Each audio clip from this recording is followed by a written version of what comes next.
And 3, 2, 1, action.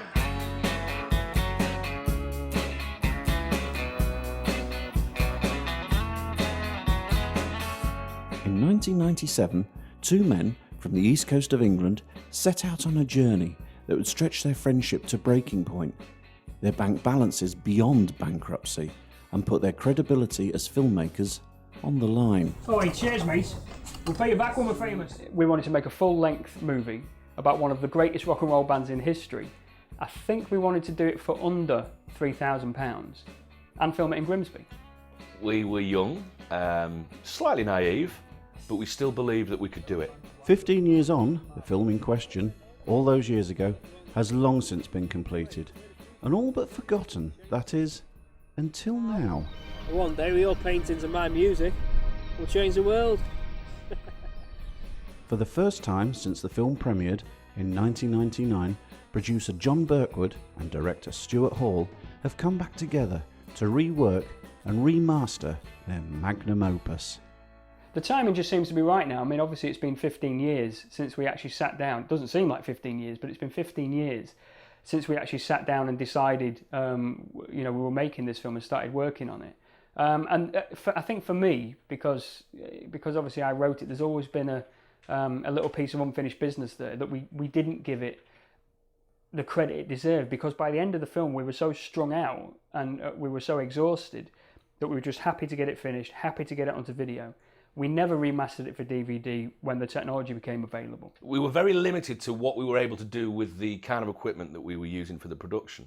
Since then, of course, things have changed. We've got digital technology is here. It's been here for a while now. And it makes things easier. So because we've kind of upgraded the equipment and now we have our own set of digital editing equipment, it's making it easier to certainly remaster it, not bring up the quality better than the original resolution, but certainly enhance it. The Grimsby of the mid-1990s was not a place you would usually associate with a movie about one of the greatest rock and roll bands in history. The area was a declining industrial town, but for a freelance musician and a convalescing supermarket manager, it was ground zero. I was involved in an accident at work, and while I had quite a severe neck injury, so while I was laid flat out in the hospital, I counted 256 ceiling tiles on the ceiling of the ward I was in, and decided on 256 reasons why I hated the job that had nearly killed me. And by the time I got to the 256th tile, I decided completely out of left field that I was going to write a film about the early years of the Beatles. I just decided at that point I was able to finance myself as a video producer, so I could buy some equipment. And so I related this to Stu and said, no, I think you should carry on, you push on, you write this script. And we're able to do this, we're able to do that. He asked me a few questions as to, how far can we push this, how can we make it look like this, blah, blah, blah. And so I came in from the technical side, and he was doing the writing side of it.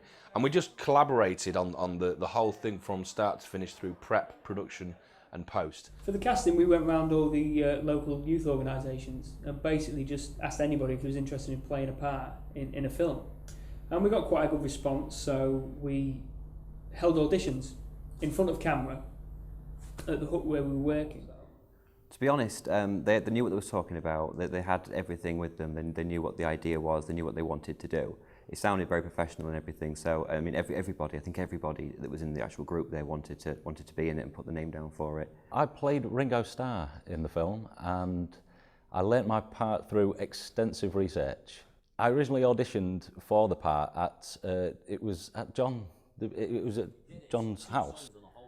I was asked to deliver a line in a Liverpudlian accent, which I'd been practicing at college, and the line was, "It's not good, but it's not bad." And for some reason, when I did that in this Liverpudlian accent, everybody sort of went, oh, "You're our Ringo Starr." It was almost instant because of the voice. A lot of people thought, yeah, I want to be in a film, and then weren't so keen on the sitting about, waiting, doing nothing. I quite like sitting about, doing nothing, so I stayed. No one likes to laugh more than me. except my wife, and maybe some of her friends. Well, in fact, most people like a laugh more than me, but it's still far too silly. Stuart Dodge, who played Larry Pans and Mark Chapman, and there's a running joke in the film circles that he was in every scene as an extra, which if you're eagle-eyed you'll probably see him. And he came through just hearing about the film and hearing what a great laugh it was, because alongside all the hard work, that there was that camaraderie, and we did have a good laugh. And I don't think even today, with the knowledge that John and I have now got, that we would have come up with a better cast of characters than we did. They were rather a strange group of people, to be quite honest, when we first started working with them, although we got to know them very, very well. And one of the things that we did find out about them all was that although they'd had some kind of acting experience, they were all very young. They were all very new to it. And the acting they'd had all been theatre. It was all theatrical. So they were a little over the top and a little lovey and darling. I used to be a dancer. You did, right? And I used to be, I have singing auditions, but I always fail them, and I don't know why. Oh, I don't know why, you tell me. We sort of had to try and squeeze that out of them a little bit and make their acting ability come across more naturalistic for the sake of the film. People think that it's going to be easy. They think it's going to be really, really simple just to stand there and do that, and it wasn't. There was so much hard work. I mean, something that might take 5 minutes on film would take 2 days or something like that. A lot of it being sat around waiting for your part and the setups for the shots, because everything had to be so accurate to the time. If I'm honest, it was great to work with people that hadn't got to a stage in their lives where they'd adapted a bit of an artistic temperament, maybe, a bit of an attitude. And at the same time, with certain levels of hidden talent. There was a little bit spiking here and there all the way through production. As time went on, there was more bits of talent was shining through. And I would say that about 99% of the group.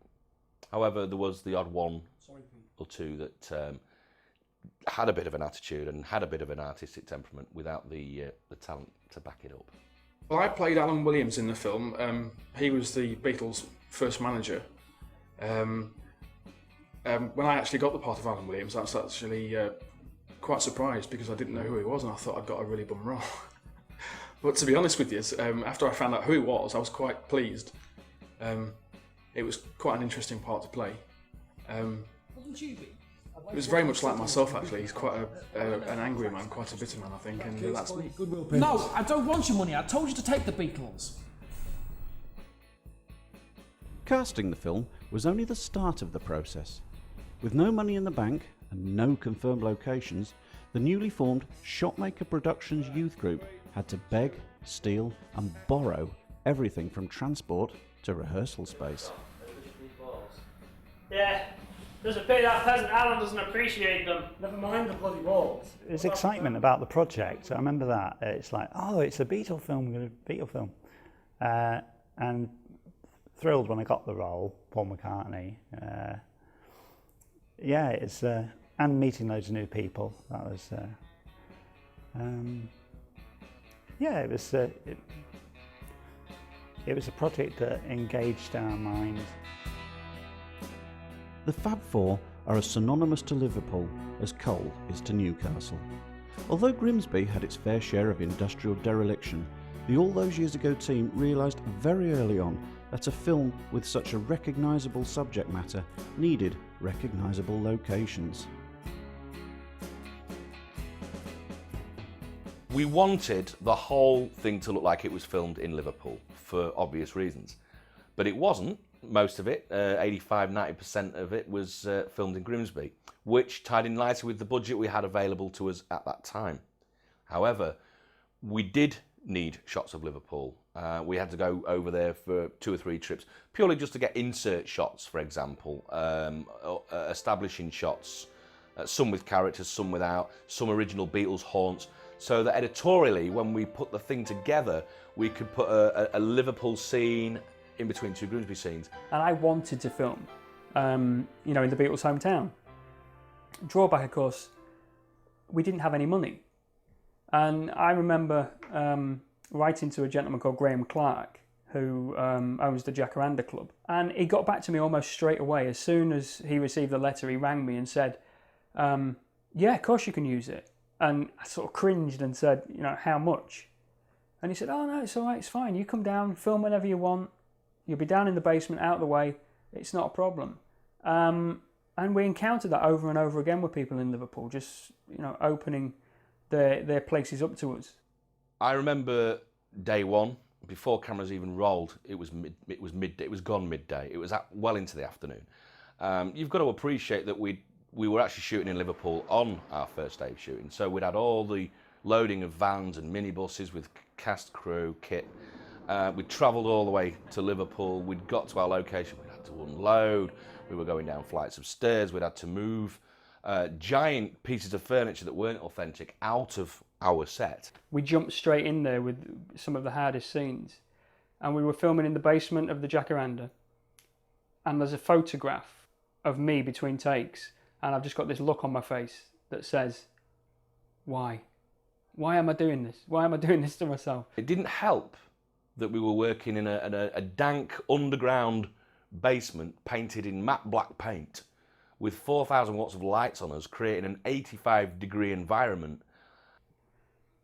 We'd received 2 parking tickets on the vans we'd taken down to Liverpool. I'm sort of smiling about it now. I was not smiling on the day. The stress levels got higher and higher and higher. And when I get stressed, I get stressed. And everybody around me knows I'm stressed. I don't keep it inside, it just goes, bah! Everyone was hot, everyone was sweaty, the whole place stunk of McDonald's. There was paranoia about the artwork on the wall because some of it was originally, you know, John Lennon and Stuart Sutcliffe's work. I don't think I actually coped with the stress. I think probably I added to it a little bit because everything on that day was particularly new and not been in that situation before, and I just wanted to play with everything. Of course, over time it became obvious to me and Stu that we were both going to have to take on a character role as well. For Stuart, the main character, John Lennon. For myself, more obscure, but Tommy Moore. We had to act alongside the other guys that we were filming because of what we had, what was available to us at the time. But then the stress levels went up as well. You know, I'll never bloody understand grown-ups. Looking back in hindsight on that first initial day, it was a bit of a kick in the backside, I think, for most people. But hard lesson to learn, but a good one because it toughened us all up. There's only one thing I've got to say to that. Leg it!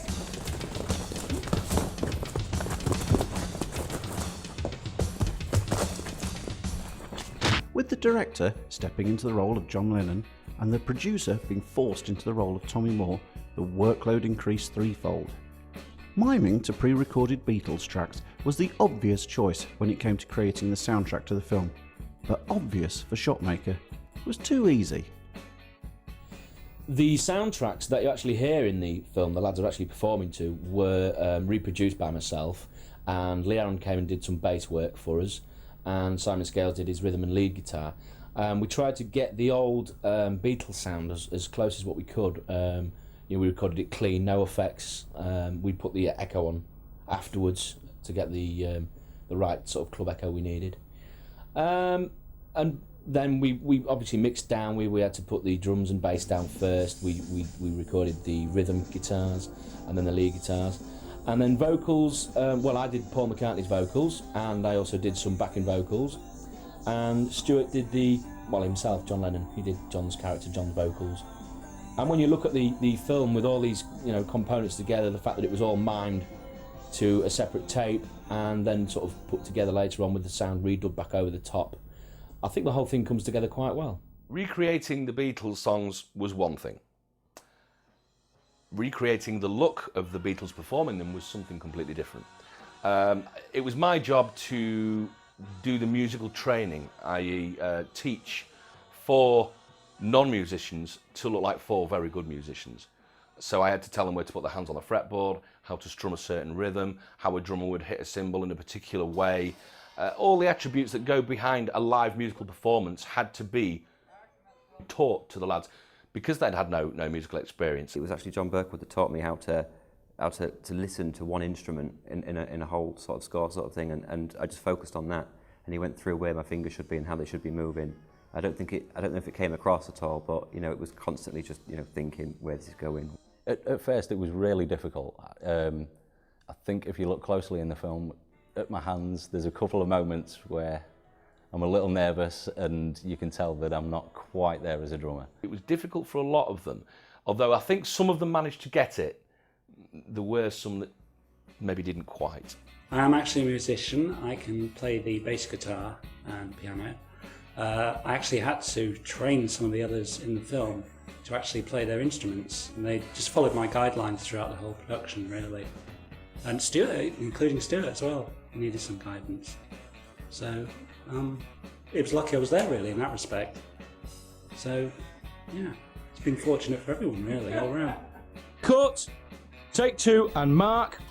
I am not a musician. I've never been a musician. That was the arrogance of youth.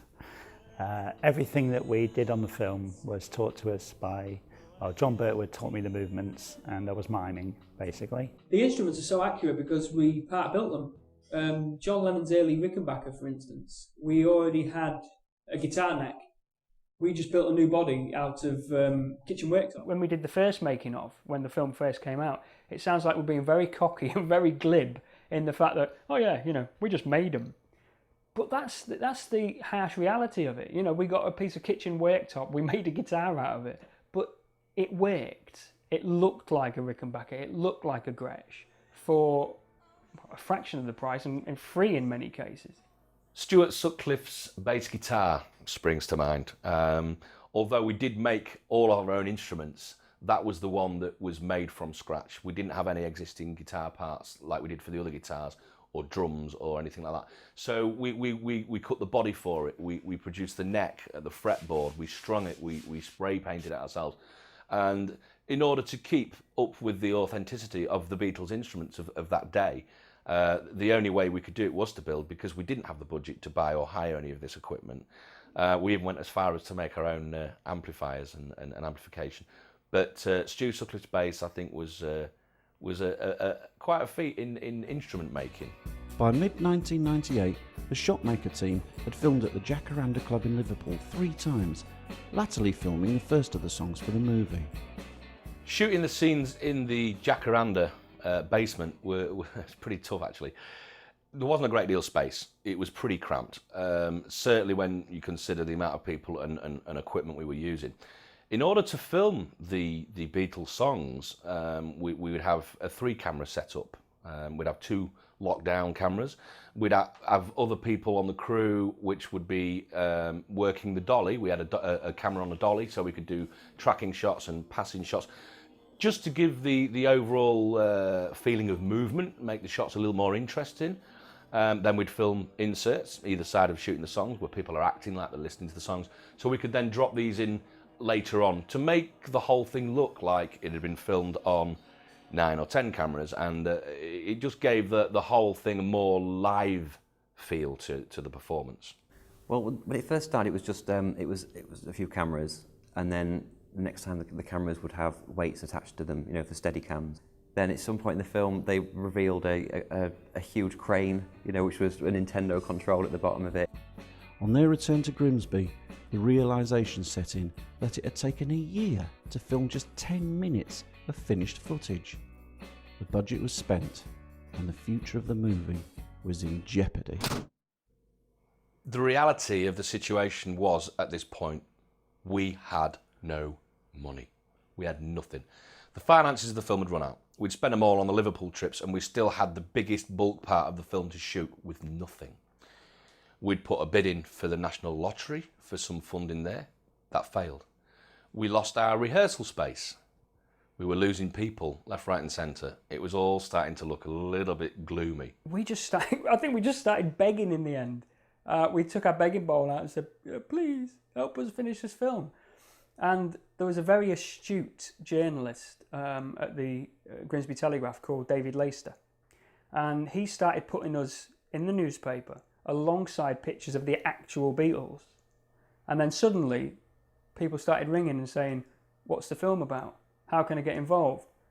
Do you want some money? We didn't get massive amounts of money, but we started to turn over a little bit of cash and also get some publicity and raise the profile of what we were doing. Between May and November 1998, Stuart Hall and John Birkwood pushed their cast and crew to their limits. The target was to complete the final 100 minutes of the film. They were 15 and 16 when we started. They were getting to 17 and 18. They were starting to leave college. They were starting to go out on nights out drinking. So their lives were changing, but we were expecting them to stay the same and to stay loyal to what we were doing, which luckily to the end they did. We needed to establish a deadline. No question asked. The deadline was set for November. We didn't want to be shooting over Christmas. We wanted it in that year. We had to start sort of stamping down and saying, look, we're filming on Wednesday and Thursday this week and Saturday and Sunday. If you're not there, we'll have to write you out of the scene. Looking back, I remember that as being the better part. It was better then because it was something new more frequently coming along. It was new set, new scenes, and I personally enjoyed it more. We then decided, in order to be able to pull this off in the time we've got, we're going to have to build sets rather than use money travelling to locations. But then we'd need somewhere to build these sets. Luckily, someone came up with the goods. It was a pretty decrepit building above a garage. We did a lot of work in the loft. I remember it was a bit awkward to get in. We started off with the upstairs of the Jacaranda, little cafe. Funny thing about Jacaranda Club is they're actually not real. Hello and welcome to the Jacaranda Coffee Bar. This is the Jack set, by the way. This is not the real club. This is the upstairs of what we filmed in the downstairs basement of Liverpool. We also built Brian Epstein's office, the cinema digs for the Germany tour, the Hamburg stuff. It started to become apparent that the sets, although we knew that they were the same building, they were starting to look a little bit familiar to us. So we decided we're going to do a trick in the editing stage of what people call flops, where we flop the scene round. So right is left and left is right. So everything in the set had to be built and written back to front, so that when it was twisted round in post-production afterwards, those sets became the right way round. We won't see many more of them unless we can find a bass player who can turn up on time. The sets themselves were impressive. It was always nice to see that behind the set it was all wood and just wires everywhere. And then you'd go in front and it did look like a flat, or it did look like an office. With the November deadline drawing ever closer, one iconic location threatened to derail the filmmaker's ambitions and jeopardise the whole process. There's no more iconic location associated with the Beatles than the Cavern Club. This is the place where they played, this is the place where Brian Epstein discovered them, and it's the club everybody thinks of. We couldn't even begin to think about making a film without putting scenes in the Cavern Club. Problem was that we would have had to get a coachload of extras down to Liverpool. So that's £700 added on top of the £200 or £300 that we were spending just by being there. So suddenly we were spending £1,000 on 2 scenes. So we had to find an alternative that didn't look naff. It needed to look and feel like the Beatles playing at the Cavern. There was only one solution. We had to build the Cavern. Everyone told us we were crazy, can't be done, it's impossible. What was different about the building of the Cavern set was we had a few new techniques because it had a vaulted ceiling, so we needed to design curvature. It had archways, which were again curved, with pillars aligning either side of the building. Anything that wasn't important that you weren't going to see would be painted in matte black, and we'd put the lights in a certain position so that those parts of the set would become invisible. And we even went as far as to make our own brickwork, to make it look like the building had been made out of bricks.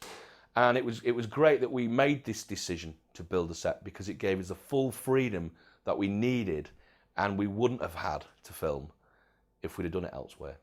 The crew pulled it off and it looked absolutely brilliant, and it is one of my proudest moments, seeing the Cavern Club and actually feeling like I was there. Principal photography, and all those years ago, wrapped on the 28th of November 1998, 15 months on from those early, faltering steps at the Jacaranda, and just 2 years since the script was first penned. And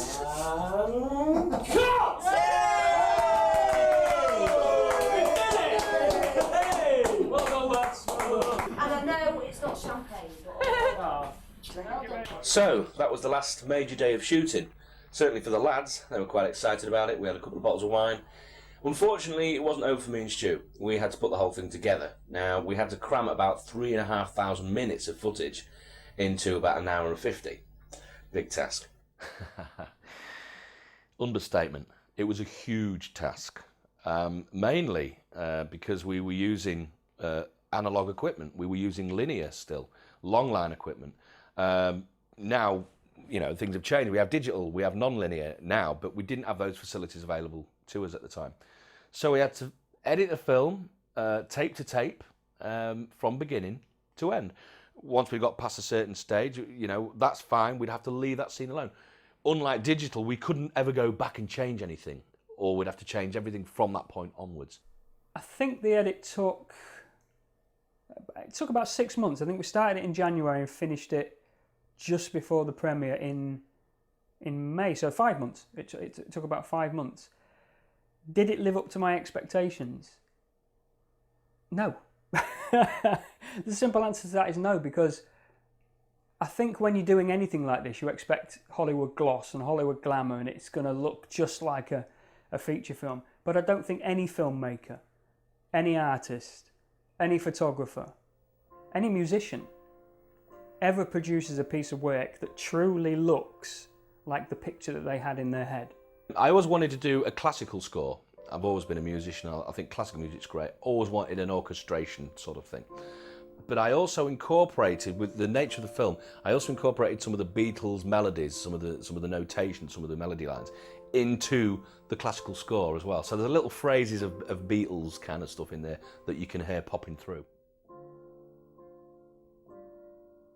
So, for the first time since the film premiered in 1999, the filmmaking duo have put the final polish on a project that led them to the edge of sanity, but also carved them a niche in the entertainment industry. Led us to the edge of sanity. Would you? Would you say that's true? I'm not sure. Yeah, I suppose to a level. I think we had to be slightly insane to start the project in the first place. I think, but yeah, towards the end, it tended to. It became very stressful. We was under a lot of pressure. I think we were. I mean, what you've got to appreciate is we were together sort of 12-hour days, 20-hour days sometimes, and just under each other's feet all the time, and so. Yeah, I suppose the edge of sanity is... Yeah, pretty accurate, I would say, yeah. I suppose the edge of sanity is quite accurate. Absolutely. I got out of film for quite a long time. I moved into local television. And I did a little bit of amateur acting. I carried the acting on a little bit, but mainly my career was in local television. I became a local television presenter, and I also learnt the sort of bits that John had been doing in the film, which was the camera and the edit. So I learnt that side of it and became sort of a video journalist, if you like. And then eventually in about 2002 did another short film called Reap What You Sow with Peter True, who played Pete Best in the film. Yeah, so I did go on to do other little bits and bobs. As did I. I actually stayed more in the realm of film. After all those years ago, a few years on, I did a short film, produced and directed a short film called Battered, which was a film about domestic violence. I then later went on to do another project, which started very, very small, and I produced and directed a film called Xavier's Will. And then on the sideline of that, I was also still producing corporate promotional video for local industry. Would I do it all again? Yes. Yeah, I think I probably would. Yeah, I would. Would I do it again? In a heartbeat. Yeah, in a heartbeat. I would definitely do it again.